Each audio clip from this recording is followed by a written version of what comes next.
प्रतिदिन हम एक वैष्णव भजन के ऊपर चर्चा करते हैं। आधे घंटे के लिए अ, श्रील भक्तिविनोद ठाकुर, श्रील प्रभुपाद इत्यादि सभी ने बताया कि वैष्णव भजन हमारे जो आचार्यों द्वारा लिखे गए हैं, ये हमारी फिलॉसफी के सबसे ऊंचे ग्रंथ हैं। चैतन्य चरितामृत को पोस्ट ग्रेजुएट स्टडी कहा जाता है, लेकिन उस चैतन्य चरितामृत से भी ऊपर श्रीमद् भगवद गीता, फिर श्रीमद् भागवतम, श्री चैतन्य चरितामृत, और उससे भी ऊपर जो है वो ये है वैष्णव भजन। तो श्रील प्रभुपाद ये कहा करते थे कि this is more than post graduation study. तो हम ये चर्चा कर रहे हैं अल्फाबेट बी से। हमने भजनों पे हमने चर्चा शुरू की थी, और भज गोविंदम, गोविंदम भज मूढ़मते, इस भजन के ऊपर हम चर्चा कर रहे थे, जो द्वादश मंजरिका स्तोत्र या फिर चतुर्दश मंजरिका स्तोत्र के नाम से जाना जाता है। आदि शंकराचार्य के द्वारा लिखित ये भजन, इसके 8 प्यारों पे हमने चर्चा कर ली थी। वैराग्य से भरे हुए ये 8 प्यार, इसके आगे हम चर्चा कर रहे हैं। तो 7 प्यार हमने चर्चा कर लिया था। 8वें प्यार से आज इसमें लगभग 34 प्यार हैं। हर एक प्यार बहुत महत्वपूर्ण है, हर एक श्लोक बहुत महत्वपूर्ण है। तो इसको हम श्रवण करेंगे, आप इसको सुनिए। इस बीच चर्चा में यदि आपके मन में कोई प्रश्न आए तो बीच में नहीं, आप बाद में इसके ऊपर हैंड रेज करके प्रश्न पूछ सकते हैं। काते कांता कस्ते पुत्रा संसारोऽयम् अतीव विचित्रा कस्य त्वं कः कुत आयातः तत्त्वं चिन्तय तदिह भ्रातः। अब शंकराचार्य इस श्लोक में ये कह रहे हैं, काते कांता कस्ते पुत्र संसारोऽयम् अतीव विचित्रा कस्य त्वं कः कुत आयातः तत्त्वं चिन्तय तदिह भ्राता। कह रहे हैं कि हे मेरे भाई, थोड़ा इस तथ्य पे ध्यान तो दो। तत्त्वं चिन्तय तदिह भ्राता, इस तथ्य पे ध्यान दो। कौन तुम्हारी पत्नी है? तुम भी जीव हो, वो भी जीव है। किन्हीं कारणोंवश भगवान का अंश वो भी है और आप भी हैं, लेकिन किन्हीं कारणोंवश अब वो तुम्हारी पत्नी बन गई। कुछ पिछले जन्म का हिसाब किताब रहता है, उसको पूरा करने के लिए ही बन जाते हैं। फिर कह रहे हैं कि काते कांता कस्ते पुत्रा, तुम्हारा पुत्र कौन है? जरा देखो तो श्रीमद् भागवतम में। जो पिछले जन्म के किराएदार, या जो कोई ऐसे रहते हैं जिनका कुछ बाकी हो जाता है, वो इस जन्म में पुत्र पुत्री के रूप में आते हैं, फिर वो पूरा खर्च लेके जाते हैं। काते कांता, इसका मतलब ये नहीं है कि अपने कर्तव्यों को नहीं करना है। मैंने आपको पहले ही ये बताया कि ये थोड़ा वैराग्य को बढ़ाने वाले ये जो गीत हैं, इसलिए इसको सुन करके अपने कर्तव्यों से च्युत तो नहीं होना है, पर वैराग्य रहेगा तभी तो कर्तव्य इस बोझ से कर पाएंगे, नहीं तो आसक्ति से ही करेंगे। जैसे कई बार लोग ये प्रश्न करते हैं कि प्रभु जी, मेरा बहुत अटैचमेंट बहुत बढ़ गया है, मुझे क्या करना चाहिए, किस चीज से? प्रभु जी, मोबाइल से, या फिर किसी एक चीज से आसक्ति बहुत बढ़, पत्नी से बहुत आसक्ति हो गई है, बच्चों से बहुत आसक्ति, या जिस भी चीज से आसक्ति हो गई है। तो एग्जाम्पल लेना चाहिए किसका? मेरे पास अभी है नहीं। एक हमारे भक्त लोग एग्जाम्पल देते हैं रबर बैंड, जैसे रबर बैंड है ना। तो ये रबर बैंड अगर आपका बहुत टाइट है, तो इसको ढीला करने के लिए क्या करना पड़ेगा? जितना आपको चाहिए उससे ज्यादा इसको खींचना पड़ेगा। जब बहुत ज्यादा खींचेंगे, तो जब बहुत ज्यादा खींच देंगे, तो आप देखेंगे कि छोड़ेंगे तो कुछ हद तक यहाँ तक आएगा। तो अब जिस चीज से आसक्ति मान लो हो गई, मान लो किसी को स्त्री पुरुष बहुत आसक्ति है, या फिर पैसे से बहुत आसक्ति है, तो फिर क्या करें? तो उसको और दूरी बढ़ा देनी चाहिए, और उससे जब बहुत फार अवे रहेंगे, और उसके तत्व को समझना भी चाहिए। जैसे ये कह रहे हैं, तत्वम चिंतय तदीह भ्राता। तो धीरे धीरे फिर आसक्ति नहीं रह जाए। अब लेकिन आसक्ति नहीं है, फिर भी कर्तव्य बोध से पत्नी, बच्चे, पति, पुत्र, सबका, सारे कर्तव्यों का निर्वाह करना चाहिए। काते कांता, कस्ते पुत्रा, संसारोयम अतीव विचित्र। कौन तुम्हारा पत्नी है, कौन तुम्हारा पति है? कोई पति, ये लोग बस ऐसे ही देते हैं, जन्म जन्म का साथ है हमारा तुम्हारा, हमारा तुम्हारा। फिर वो प्रभु जी जो है, मान लो उनको डोमिनोज में पिज्जा बहुत खाने का मन करता है, तो अगले जन्म में, क्योंकि पिज्जा एक सड़ा गला चीज है, अगले जन्म में प्रभु जी सुअर बनेंगे। हम्म। और मान लो माता जी डिवोटी हैं, तो उनको अगले जन्म में तो मनुष्य शरीर मिलेगा। खत्म हो गया। कोई जन्म जन्म का साथ हमारा तुम्हारा नहीं रह जाता। वो तो इसलिए बोल दिया जाता है जन्म जन्म का साथ, क्योंकि फिर जैसे मान लो पति भी शराबी है, पत्नी भी शराबी है, तो फिर अब दोनों शराबी हैं, तो क्योंकि दोनों ही शराबी हैं और मनुष्य जीवन का बहुत दुरुपयोग कर रहे हैं, तो दोनों पेड़ बन जाएंगे अगले जन्म में, बगल बगल पेड़ रहेंगे। मान लो एक नीम का पेड़, एक आम का पेड़, बस ऐसे होगा। यही है जन्म जन्म का साथ। ये बहुत ही फेक है। या फिर अगर दोनों ही भक्ति भजन कर रहे हैं, तब हाँ हो सकता है कि ये हो जाए। अगर भक्ति कर रहे हैं, तब ये हो सकता है कि जन्म जन्म का साथ हो सकता है। तब भी वैसे अगर शुद्ध भक्ति करेंगे तो नहीं होगा, क्योंकि शुद्ध भक्ति में आपस में आकर्षण तो रह नहीं जाएगा बहुत ज्यादा। लेकिन अगर पत्नी पति में आसक्त है, पत्नी पति, पति पत्नी में आसक्त है, तो अगले जन्म में वो पति बन जाता है, वो पत्नी।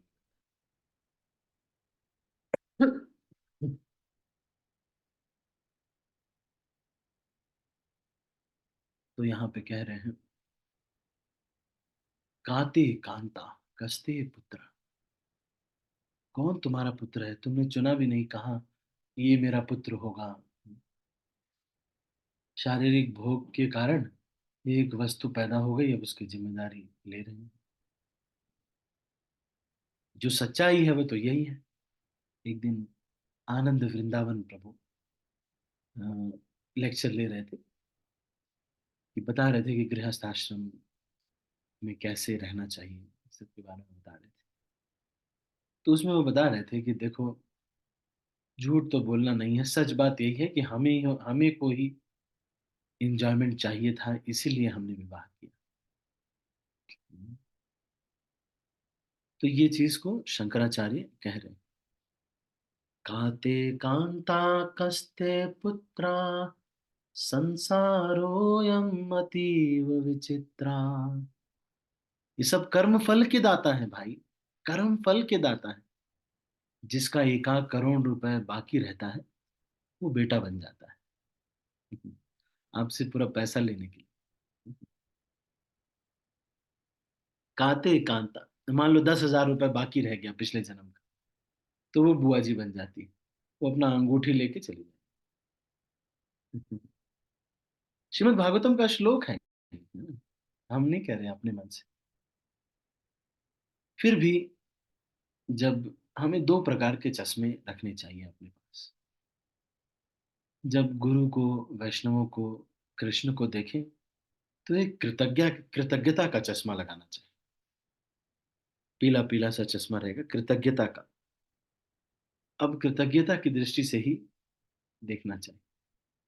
जब हम परिवार में जाते हैं, नौकरी में जाते हैं, और कहीं भी जाते हैं, तो हमको कर्तव्य का चश्मा लगा लेना चाहिए। अब ये कर्तव्य का हरा भरा चश्मा लगा करके सब कुछ को देखना चाहिए कि अच्छा मैं नौकरी करता हूँ, मैं यहाँ पर एम्प्लॉय हूँ, ठीक है, तो जो भी मेरा कर्तव्य है वो मैं अच्छे से करूँ। अगर कोई स्टूडेंट है तो उसको परिवारजन, नौकरी और कॉलेज इत्यादि में जाते हैं, टीचर्स को देख करके सब जगह पर कर्तव्य का चश्मा लगाना चाहिए। और जब भक्त, भक्ति, भगवान, गुरु इत्यादि दिखें तो फिर कृतज्ञता का चश्मा। तो कह रहे हैं ये काते कांता कस्ते पुत्र, संसार हो यम अतीव विचित्र, कस्य तुम कह कुत आयाता। जरा अपने आप से पूछो तुम किसके हो। तुम कृष्ण के नित्य अंश हैं, ममई वांशो जीव लोके जीव भूत सनातन। ये जीव जो है ये तो भगवान का अंश है। और फिर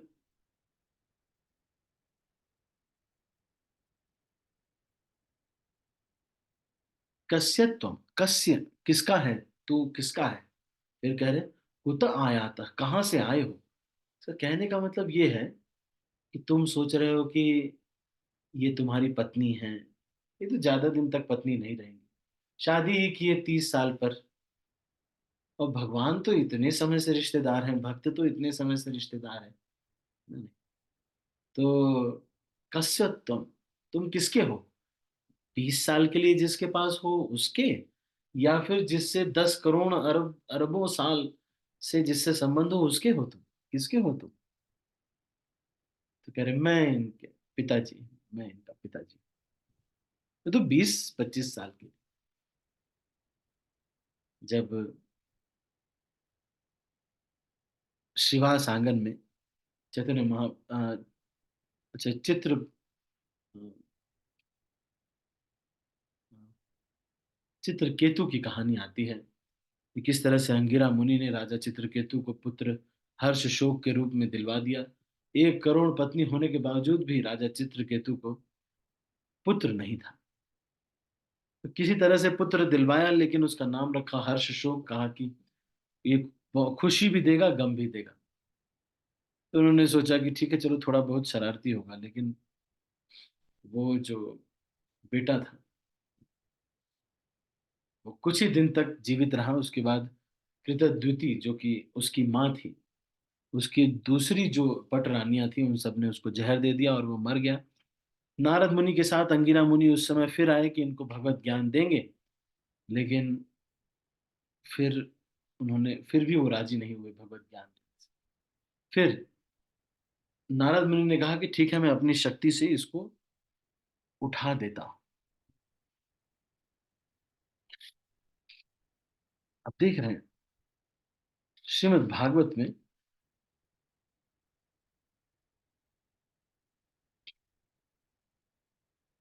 श्रीमद् भागवतम में यह वर्णन आ रहा है, राजा चित्रकेतु की कहानी में ये वर्णन आता है।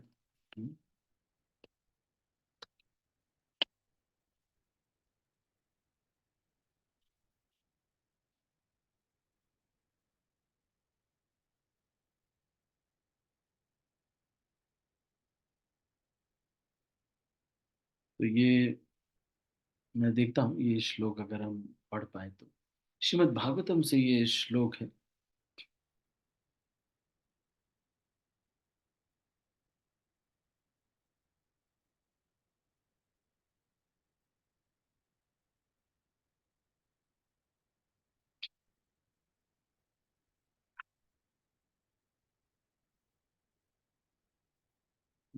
तो यहाँ कह रहे हैं चित्रकेतु किस तरह से जब दुखी हो गए तो उसके बाद फिर अंगिरा मुनि और नारद मुनि उनके पास आते हैं। देखिए ये बड़ा ही प्रेरक प्रसंग, श्री चित्रकेतु ये जो है तो इसको मैं आपको पढ़ के सुनाता हूँ। आप थोड़ा सुनिएगा क्या ये जो है लोग इंस्ट्रक्शन कर रहे हैं।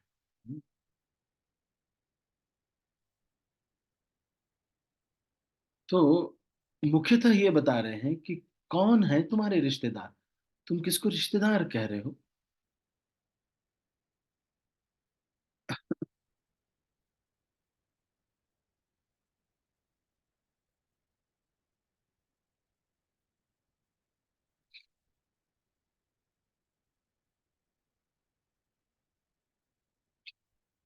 तो वो रिश्तेदार कौन है, उसके बारे में कह रहे हैं। श्री सुखदेव गोस्वामी ने कहा, हे परीक्षित, अपने दिव्य शक्तियों से नारद मुनि ने उस मृत बालक को जीवित कर दिया। अब नारद मुनि ने उस मृत बालक से कहा, हे जीव, तुम्हारा सौभाग्य हो। देखो तुम्हारे माता पिता किस तरह से रो रहे हैं। ये देखो तुम्हारे बंधु बांधव ये सब लोग बहुत दुखी हैं। तुम मर गए हो इसलिए। तुम लोग समय पे नहीं मरे। तुम्हारी जीवन अभी बचा हुआ है, इसलिए मैं चाहता हूं कि तुम फिर से इस शरीर में आ जाओ और अपने बाकी जीवन का भोग करो, अपने दोस्तों मित्रों के साथ, और फिर राज्य करो। तो वो जीव जो है वो अपने मरे हुए शरीर में फिर से आ गया थोड़ी देर के लिए, और बोला नारद मुनि को। उसने क्या कहा, हे नारद मुनि, मेरे कर्मों के प्रभाव से मैं जीव एक शरीर से दूसरे शरीर में स्थानांतरित होता रहता हूं। कभी मैं देवता बना, कभी मैं कुत्ता बिल्ली इत्यादि बना, कभी मैं सब्जियां बना, आलू टमाटर कद्दू इत्यादि। कभी अब कभी कभी मैं इंसान के शरीर में आया। इसलिए आप किस माता पिता की बात कर रहे हैं, ये मुझे बताएंगे जरा। वास्तव में तो मेरा कोई माता पिता नहीं। तो मैं इन दो लोगों को क्यों कहूं कि ये लोग मेरे माता पिता हैं। आगे क्या कह रहा है जी। इस भौतिक संसार में जैसे एक नदी जाती है, वैसे ही सारे लोग, नदी जाती रहती है, सब लोग आते जाते हैं और एक दूसरे के संबंधी इत्यादि बनते रहते हैं, और कुछ दिन बाद बिछुड़ जाते हैं। और जब तक वो साथ रहते हैं तब तक वो कहते हैं कि ये मेरी पत्नी है, ये मेरे बच्चे हैं, देखो मैं इनको केयर कर रहा हूँ, नहीं नहीं तुम ऐसे मत करो, नहीं नहीं। उनको गले लगाते हैं, बहुत सारे संबंध बन जाते हैं। ये परमानेंट रिलेशन नहीं है, लेकिन जैसे सोना या फिर चांदी या फिर शाक सब्जी इत्यादि इधर से उधर जाते हैं, फिर उधर से उधर जाते हैं। इस तरह से चीजों को ट्रांसफर किया जाता है। उसी तरह से जीवात्मा भी अपने कर्म फल के अनुसार सारे ब्रह्मांड में भ्रमित होता रहता है।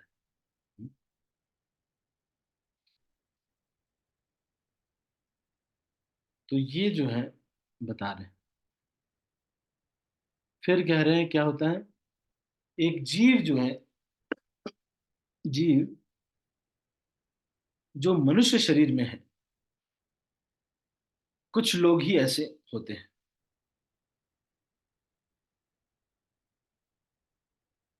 तो इनके जो संबंध हैं वो सब भी परमानेंट नहीं रहते।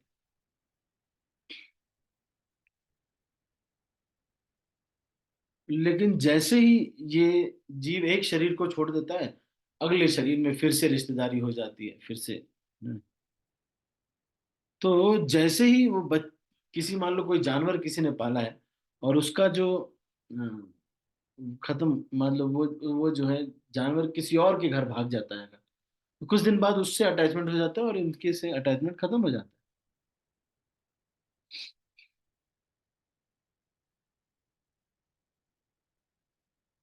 तो वास्तव में जीवात्मा का जीवात्मा से कोई संबंध हो ही नहीं सकता, कुछ है ही नहीं संबंध। जीवात्मा का तो भगवान से ही संबंध है।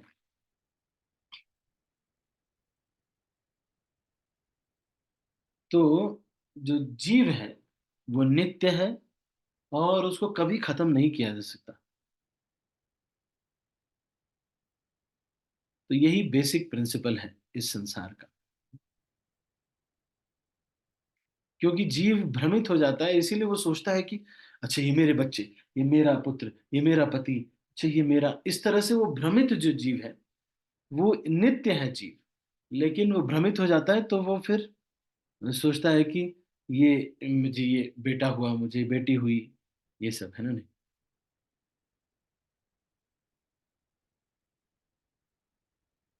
तो ये different different according to his different desires. तो फिर for this living entity no one is dear nor is any one unfavourable, he makes no distinction between that which is own and that which belongs to anyone else. Hmm. He is one without a second. He, in other words, he is not affected by anything. He is only an observer, a witness, and different qualities of men. Hmm.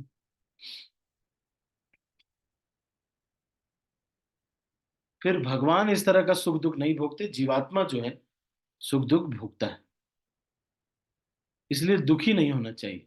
ये जो है कौन बता रहे हैं वहां पर,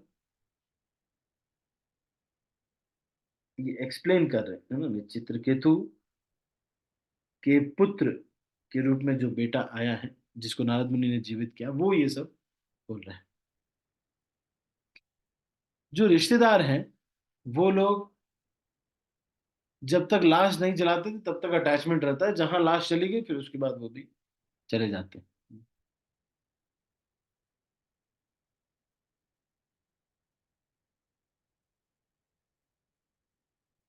ठीक है, तो इस तरह से फिर कृत्य द्वितीय की अ, जो सह पत्नियां थी, वो सब बहुत उन सब का चेहरे पे तेज खत्म हो गया क्योंकि उन्होंने पाप किया। हम्म। फिर अंगिरा मुनि के आदेशों का पालन करते हुए और यमुना नदी पे जा करके उन लोगों ने सबने अपने पाप का प्रायश्चित किया। तो इस तरह से अंगिरा मुनि और नारद मुनि के इंस्ट्रक्शन से चित्रकेतु को फिर से ज्ञान प्राप्त हुआ और चित्रकेतु ने पारिवारिक जीवन छोड़ दिया, यमुना में स्नान किया और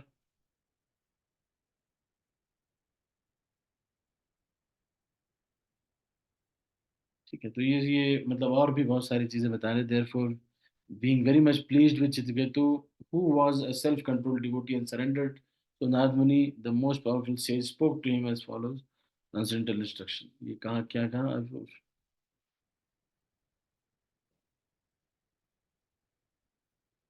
तो इस तरह से आगे अब फिर और लंबा बताएंगे, तो हम अभी इसको यहीं पर क्लोज करें। मुख्यतः आज जो हमने चर्चा किया वो ये है कि भगवान की जो ये चित्रकेतु की जो लीला है, इससे हमने ये चर्चा की। ठीक है, और ये भज गोविंदम जो श्लोक है इसमें में जो श्लोक मुख्यतः आ रहा है वो 8वां जो प्यार है, उसमें कह रहे हैं काते कांता कस्ते पुत्र संसारोयम अतीव विचित्रा कस्य तुम, किसके हो तुम और कह कुत आयाता, कहाँ से आए हो, तत्वम विचिंत तदीय भ्राता। इसको बार बार समझना चाहिए। ठीक है? तो अभी हम इसको यहीं पर समाप्त करते हैं। आप सभी का बहुत बहुत धन्यवाद। यदि किसी के मन में कोई प्रश्न आता है या आप कुछ कहना चाहते हैं तो कह सकते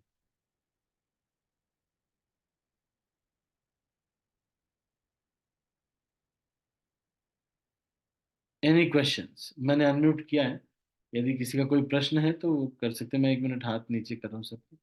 हाँ, अब आप हैंड रेज करेंगे तो आपके प्रश्न का मैं उत्तर दे सकते प्रयास करूंगा।